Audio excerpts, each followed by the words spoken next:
Good morning, and thank you for joining me on the Path to Liberty. I'm Michael Bolden with the 10th Amendment Center, and this is the show for Wednesday, March 22nd, 2023. And today I'm exploring an increasingly important question.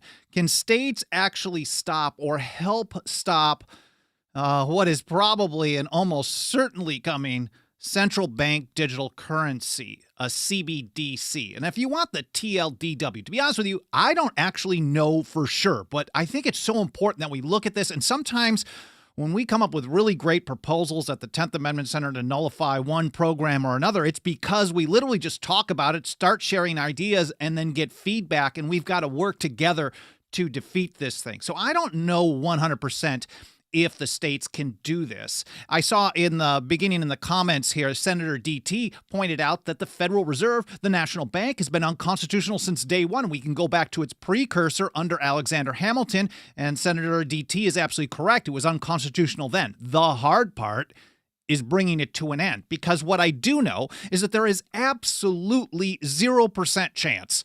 And if we can go into negative interest rates on these percentages, there's no chance the feds are going to stop themselves. There's no chance the feds are not going to try to push this on us. So states have to start getting creative and build roadblocks and alternatives, not just roadblocks, but alternatives. And there are a number of interesting proposals out there that I'm going to cover later in the show from Florida, Missouri, New Hampshire, and even Texas.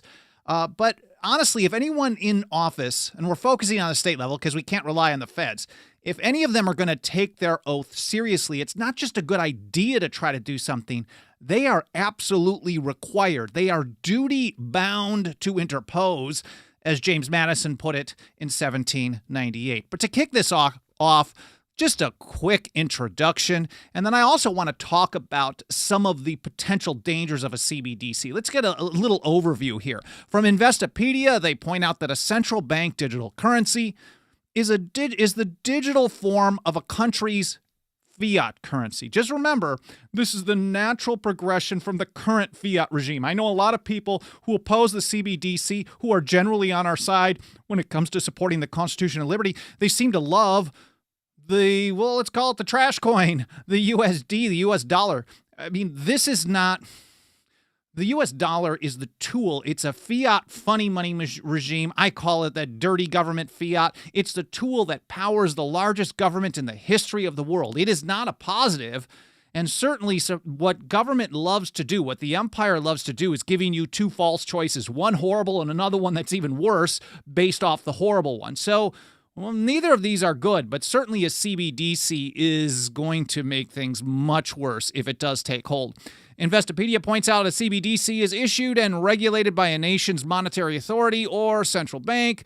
And of course, they give us all kinds of wonderful, positive reasons why you might happen to like that. But if you want to read that, I will link to it in the show notes, plus everything else here over at 10thamendmentcenter.com/path-to-liberty.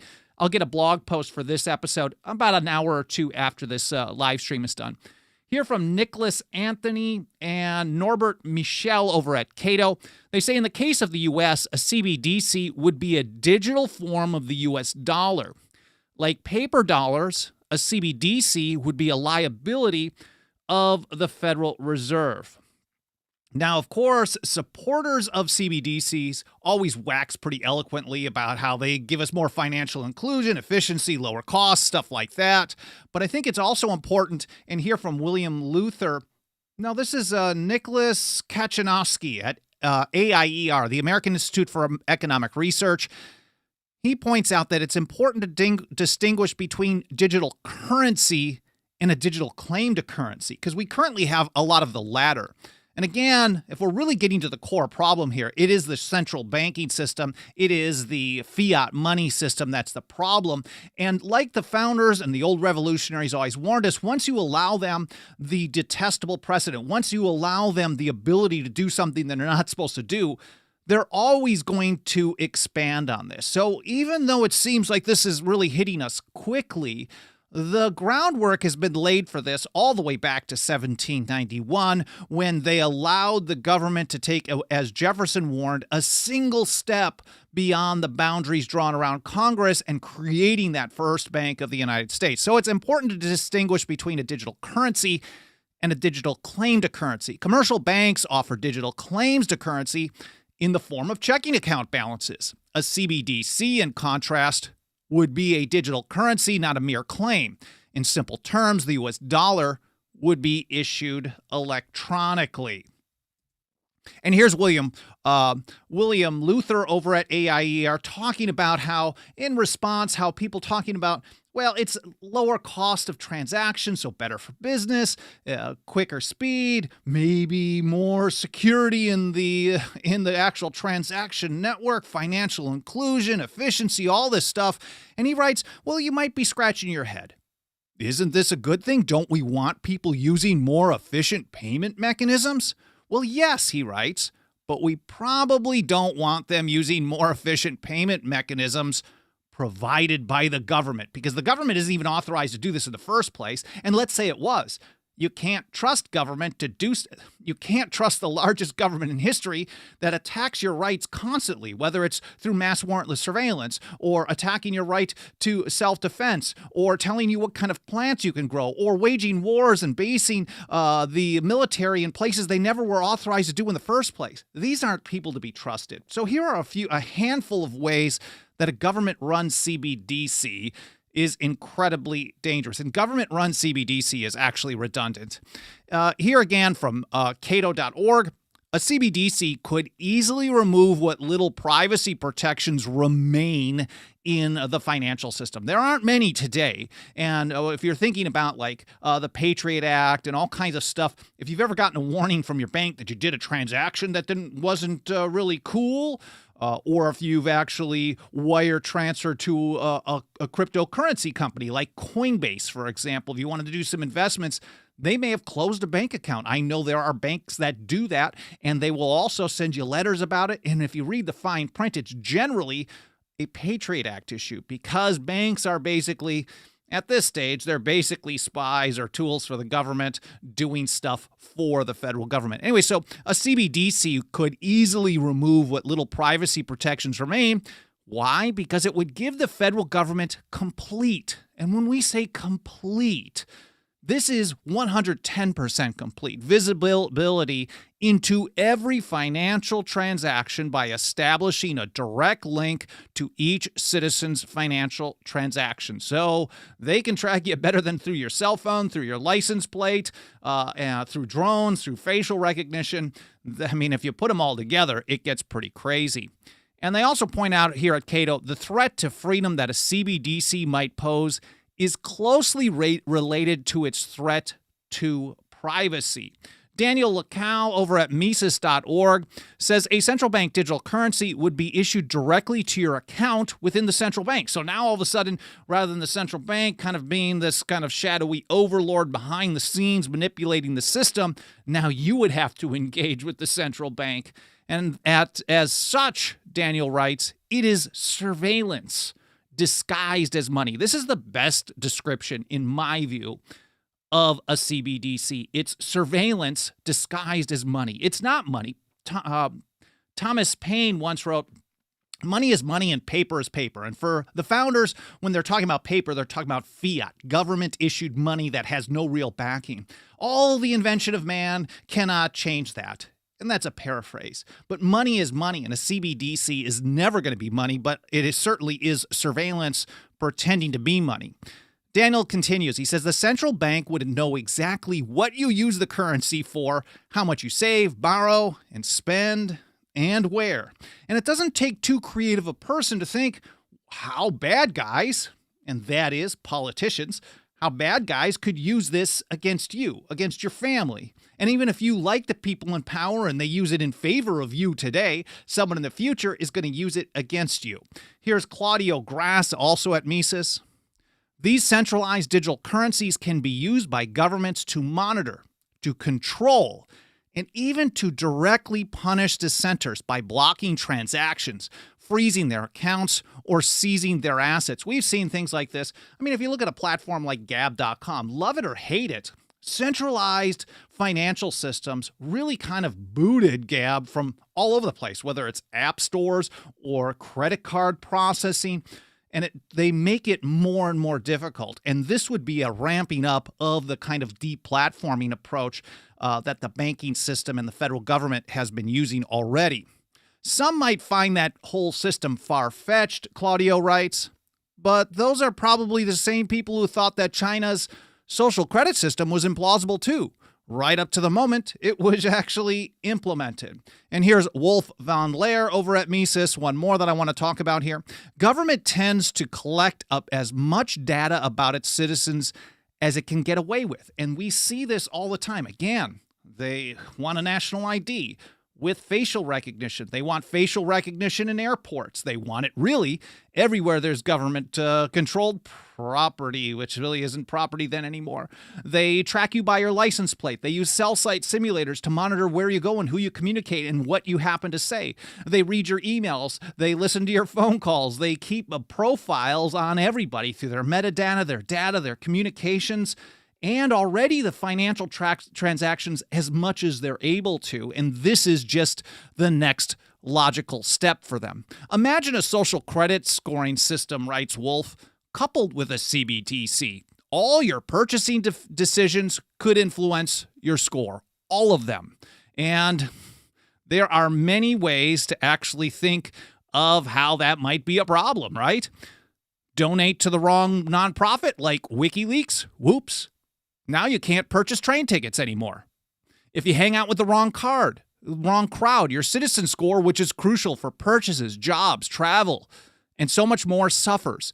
Pair this level of surveillance with the ability to track any purchasing decision you make, and you have the perfect recipe for Big Brother on crypto steroids. And of course, a central bank digital currency really isn't cryptocurrency, but these articles over at Mises, AIER, and elsewhere will help explain a lot of them. I'll link to these in the show notes over at 10thamendmentcenter.com/path to liberty. And I know a lot of people are saying that you should call your congressman, make sure that they do something about this. They can't just implement this by executive order. The Federal Reserve can't just do this. It has to go through Congress. But I don't want to cede that ground either, because Congress isn't authorized to do this as well. No one in the federal government is authorized to do what they've already done. And of course, making it worse is something they're not authorized to do either. So, I mean, I guess if you've got a few extra minutes, it wouldn't hurt to contact your member of the Imperial Congress and say, do whatever you can to stop this thing, because it's important for them to know that the people are opposed to this. But here's the deal. They know by now that no matter how many phone calls they get on various issues, if they really want to do it, they're going to shove it down our throats. And the people tend to comply in mass numbers. So the only way to really show them there's opposition and they can't get away with these things is to prove to them how difficult it would be to implement. If it makes it so difficult, that I don't mean, oh, I'm concerned about not getting reelected type of difficult, because that actually has not kept them in check at all. The vote the bums out strategy has not stopped the endless march of the largest government in history becoming larger and larger and larger, no matter which team is in charge or which people are in office. So the idea of like, you're going to lose your job, pal, if you, don't stop this thing, that doesn't work. They have to actually know that it's going to be physically or logistically impossible for them to get away with, and that's how they back down. We're seeing this happen on cannabis, for example, and we're going to see it on other things. There's got to be resistance. And that brings me to the states. Let me take a look here. I got to pull this up on the screen. And Roger Sherman put it like this in December of 1787. All acts of the Congress, really we can just broaden this to all acts of the federal government, not warranted by the Constitution would be void. So in theory and in principle, soon as they go a single step beyond the limits of the Constitution, it is unconstitutional. That's the whole point of being constitutional or constitutional. It's void. Nor could they be enforced contrary to the sense of a majority of the states. And it is the duty of the people of the states, and especially people who are elected in office, to do something about this. They can't just participate, because a participation in this is a violation of their oath to the Constitution. Here's how St. George Tucker put it in his view of the Constitution of the United States. Acts of Congress to be binding must be made pursuant to the Constitution. Otherwise, they're not laws, but a near nullity. Or what is worse, acts of usurpation. And usurpation to Tucker is treason against the final authority or sovereignty of the people. If the people have not delegated to the government the authority to do something and government does it anyways, government is acting in a treasonous way as a general entity against the sovereignty or that final authority of the people. So Tucker goes on, the people are not only not bound by them, so you're not bound to follow anything that government is authorized to do, but the several departments and officers of the governments, both federal and state, are bound by oath to oppose them. For being bound by oath to support the Constitution, they must violate that oath whenever they give their sanction by obedience or otherwise to any unconstitutional act of any department of the government. So as soon as they give, just by turning a blind eye, just by not doing something, they're literally giving sanction to an unconstitutional act, and that is a violation of their oath, and that is supporting a treasonous act. So that brings me to the states. What can states do since they're bound by their oath in office to do something? Again, I'm not certain how any of this will play out. This is all untested. It is all kind of new stuff. And the central bank is a monster. It's a hard one to deal with. But something has to be tried. And that's why I was really happy to see in Florida on Monday a guy that I don't really think is very good on the Constitution doing what he's supposed to do. So we have to support in this effort Governor Ron DeSantis in Florida. Here's from the press release. Today, Governor Ron DeSantis announced comprehensive legislation to protect Floridians from the Biden administration's weaponization of the financial sector through a central bank digital currency. Now, I just got an update from Mike Meharry on this, who does live in Florida. Let me take a look. So basically, DeSantis is proposing a legislative package for Florida to, expressly prohibit the use of federally adopted central bank digital currency as money within Florida's Uniform Commercial Code, UCC. So basically, the governor in Florida is saying, we're going to expressly in our state code, which governs how all businesses can conduct business, the rules, the regulations, and there's too many of those anyways, but it's basically the rules by how you conduct business in the state of Florida. And they're saying we need to propose legislation. We need legislation that prohibits the use of a CBDC specifically as money in the state of Florida. Also to institute protections against a central global currency, which really is the US dollar at this point, by prohibiting any CBDC issued by a foreign reserve or foreign sanctioned central bank. So that's an interesting one as well. And then calling on like-minded states to join Florida in adopting similar prohibitions within their respective commercial codes to fight back against this concept nationwide. And I'm going to address this in relationship to James Madison. First of all, I want to point out, here's how Mike put it this morning to me. This is about a half hour ago. He points out that no bill has been filed in the legislature, because I was looking for this as well, and I don't know. It sounds just like a proposal. Is this grandstanding? Sometimes it is. But this sounds like a legislative package that the governor is trying to push. It's the legislature is in the middle of their regular session that's slated to end May 5th. But supposedly DeSantis said he's spoken with the legislative leaders and expects the measures to pass. I'm not sure if that's a quote from an article that he found, but he points out, and Mike said that the filing deadline, so legislation can't even be filed by a member of the House of Representatives or the state Senate, the state House or state Senate in Florida, but a committee can make a motion as a whole to get the legislation introduced.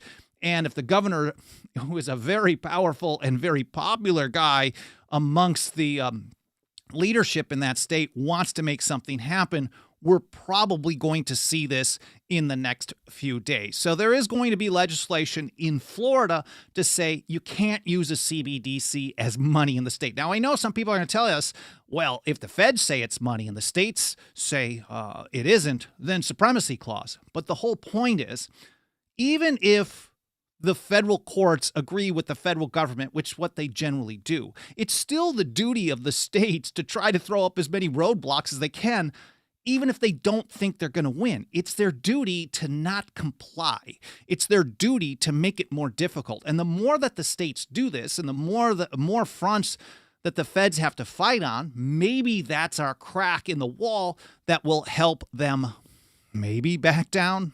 Who knows? Who knows? An economic crisis could come up.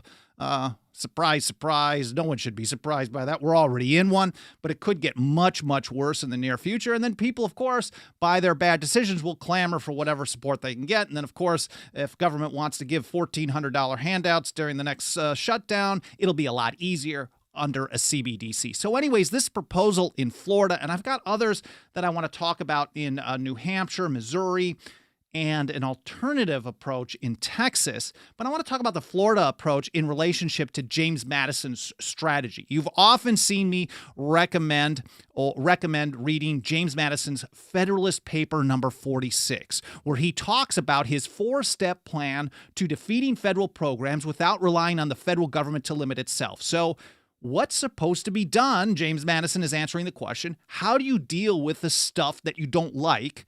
So he's actually addressing stuff that you think is constitutional, but bad policy, or if you think it's unconstitutional. It's the same strategy. So we take the same approach, whether we think the feds have the authority to do this or not. And I'm hoping anyone who's watching this show actually is on board with the idea that the feds don't have the authority to do this stuff, and the Federal Reserve shouldn't exist in the first place, and the government shouldn't be manipulating the economy and the value of money. It should be gold and silver or sound money.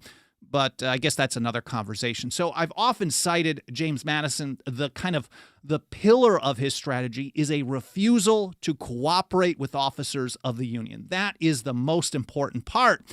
But the other 4 parts are these. 1, disquietude of the people. He expected the people to basically throw a fit, be really upset about this. A lot of public outcry. So it is important for the public to be very loud and vocal about how the people are opposed to a CBDC. If, I guess, of course, ultimately, if the people are opposed to it. Maybe they're not. I know you and I are. And then, of course, we have the refusal to cooperate with officers of the Union. And he also used noncompliance by the people as well in step number 2. Step number 3 is the frowns of the executive magistracy of the state. That's the best I've ever said that word, and it's still not right. But basically, the governors of every state have to be very outspoken. And that's what the governor of Florida is doing, saying this is a really nasty thing. We have to do something to stop it. And what are we going to try here in Florida? We're going to use what James Madison described, legislative devices, which would often be added on such occasions. So the Florida approach really is, as long as you have basically a lot of popular opinion by the people against it, these are the 4 steps that James Madison said should be used to push back against federal programs, whether you just don't like them or think they are unconstitutional. And for a CBDC, I think it's a 1-2 punch on that. And here's how he put it. If you just did this in a single state, it would create very serious impediments for the federal program. And he said, were the sentiments of several adjoining states in union, it would present obstructions which the federal government would hardly be willing to encounter. So if a bunch of states do stuff counter to what the feds want done, and they do it at the same time, it creates an environment that's very difficult for the feds to do anything about this. We've seen this play out on the Real ID Act, where they've been kicking back the implementation date of that national ID surveillance tool that they're going to put biometrics on. Now, a lot of states are getting on board, but a bunch of them aren't. Kentucky, for example, only has about a 17% compliance rate. They just kick back every year to 2 years. They tell us, oh, this year you got to get that new national ID card or you're not going to be able to get on planes. And then when it gets time to about a month or so before the deadline, all of a sudden the DHS quietly during the Christmas season basically says, oh, well, we bumped this back because there's not enough people complying. So when you get a refusal to comply and states saying we're not going to help implement, it actually works. We've seen the same thing on cannabis. Now we're starting to see an effort to push back using these same tools on federal gun control. And I'm certain that James Madison, father of the Constitution, probably knew what he was talking about when it came to enforcing the Constitution. So did Roger Sherman. Now, the other part that he said, not only would this happen in a single state, but he pointed out that a correspondence should be opened. That when one state starts opposing the feds, just like what's happening in Florida here, he said a correspondence would be open plans of resistance among the states would be concerted. This is all in Federalist 46, which of course I will link to in the show notes so you can read in context all of James Madison's words on how to beat the feds. That will be published over in the show links section at 10thamendmentcenter.com/path to liberty. So Florida is basically taking James Madison's 4 steps. I don't know if anyone there is aware of it. I know I've done speeches there talking about it. Maybe it's just by accident, but this is exactly what's supposed to happen.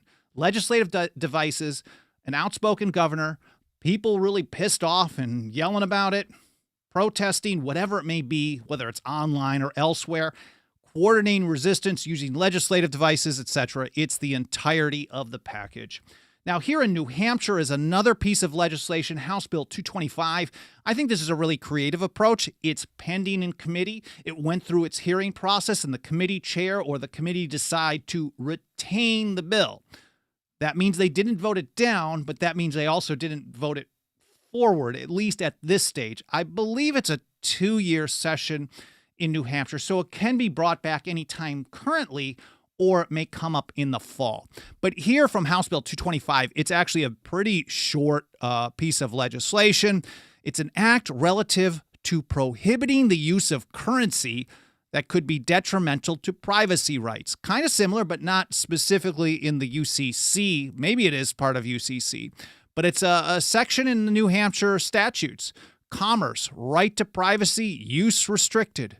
No currency, whether tangible, digital, or otherwise, which inherently compromises privacy by provision of transaction or usage details to any government agency or partner, allows programming of prohibited or mandatory uses, has the ability to block or refuse any lawful transactions, can be connected to any form of credit score, can be programmed with an expiration date, or can be programmed with non-market-driven inflation, may be used as legal tender by any entity for any debts in the state of New Hampshire, including by the Federal Reserve. So this is a piece of legislation to just outright ban the use of a CBDC and maybe some other related things that could be twisted into the same kind of end result.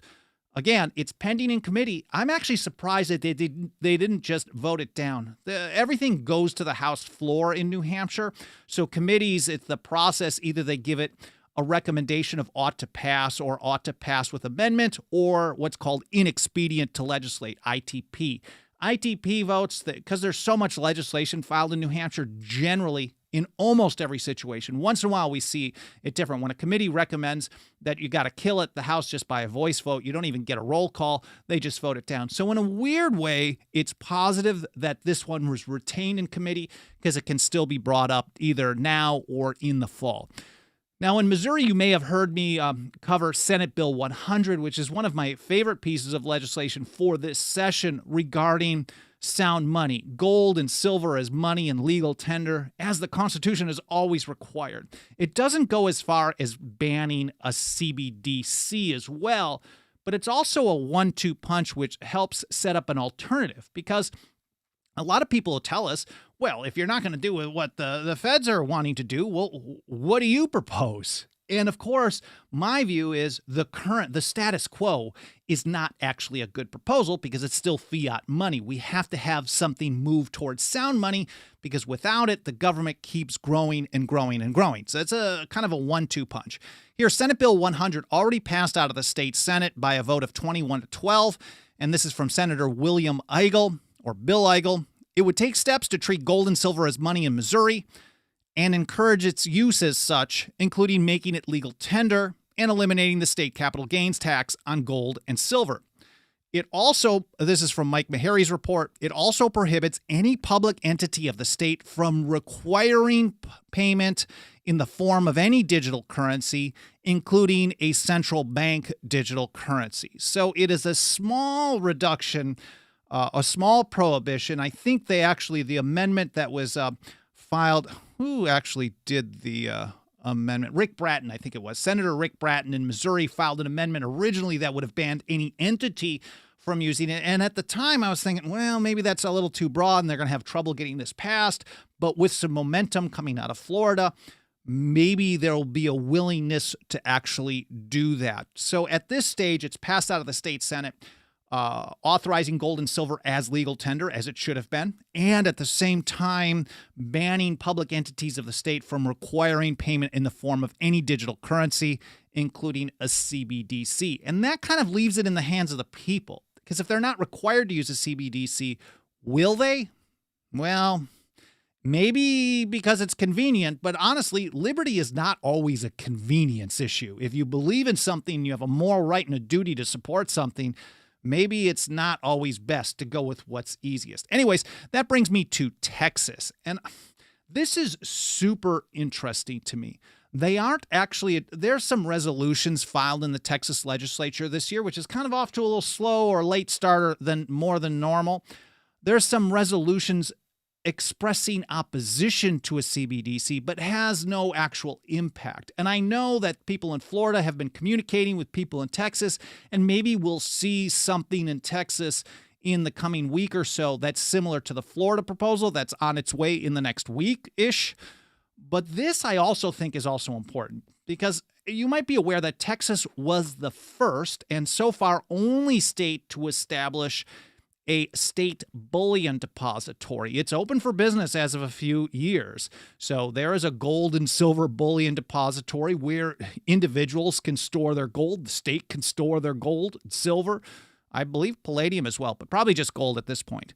But this legislation, Senate Bill 2334 and the companion House Bill 4903, would require the state to hold gold in reserve at the depository and establish a gold-backed, 100% reserve, gold-backed digital currency for the state of Texas. I'm not sure if you could use it outside the state of Texas, but they're talking about establishing, well, okay, you want easier, faster transactions? You want it to be digital? Well, let's give people the option to do that, but 100% reserves backed by gold. Here from the legislation, the comptroller shall establish a digital currency that is backed by gold so that each unit of the digital currency issued represents a particular fraction of a troy ounce of gold held in trust as provided by this chapter at the bullion depository, because it's one of the most secure on earth. A person who holds the digital currency may present to the comptroller or a person with whom they have contracted, or a person serving as a trustee, blah, blah, blah. They can redeem it for money. They can redeem it for gold. So it's redeemable as, this is what the USD was supposed to be. If it's going to be backed by gold, if it's going to be actually real money, you're supposed to be able to go to any institution and say, oh, I've got $100 worth of these notes, these promissory notes in essence, because these are the dollars, the paper isn't the money. It's just it's like writing a check. It's a representation of the money that's held in reserve. So you should be able to go to any bank and get whatever you want out, or go to the feds and get your gold back. But the feds are always going to try to steal that stuff, as they have in the past. So this is Texas basically saying, well, there's U.S. gold eagles in circulation. Let's buy a few billion. There's another piece of legislation that says let's buy a few billion to get started that would require the state to do that and store it. And in conjunction with this legislation, a legal tender act, etc., it actually creates an interesting alternative for people to use. I believe that if people have an option, it makes it a little bit easier or less difficult for them to resist what the feds are trying to force on people. So that's a really, really interesting approach. And here's from an article that by Mike Meharry that we have not published yet, but I just took some notes that I thought were interesting. He just submitted it about a half hour ago. He said the creation of a state-issued gold-backed digital currency would create currency competition with Federal Reserve notes or Federal Reserve electronic notes and undermine the Fed's monopoly on money, or set the foundation for the people to do it, really. Because ultimately, it's then the choice of the people. If they choose the sound money, then that rejects the Federal Reserve fiat crap. And that's really what we've been missing all along. Mike writes that by making gold conveniently available for regular daily transactions by the general public, gold-backed digital currency creates the potential for a wide-reaching effect. And ultimately, again, it gets down to the people, and I'll get to that again in just a moment. Professor William Green, who passed away a few years ago, was an expert on constitutional tender. He said in a paper for the Mises Institute that when people in multiple states actually start using money instead of Federal Reserve notes, this can effectively nullify the Fed and end the federal government's monopoly on money. And ultimately, I guess you probably get the drift here. The states have to create roadblocks, do whatever they can. Now, in every state, how much of a roadblock they can create is kind of up to the will of the politicians and the pressure that they get from the people. And the more pressure they get from the people, the more popular it seems to them, because these people generally don't have principles. They want to do what's popular so they can keep winning. So the more popular it is on a state level, it is different than on a federal level. The more popular it is for them to do something positive on a state level, the more likely they'll actually do this. And even if all of the states create some roadblocks to this, some degree of roadblocks, if the people at large all comply with the feds, all follow the federal government, and all just love a central bank digital currency, the market has spoken. And unfortunately, people don't love liberty. They love government control. They love inflation.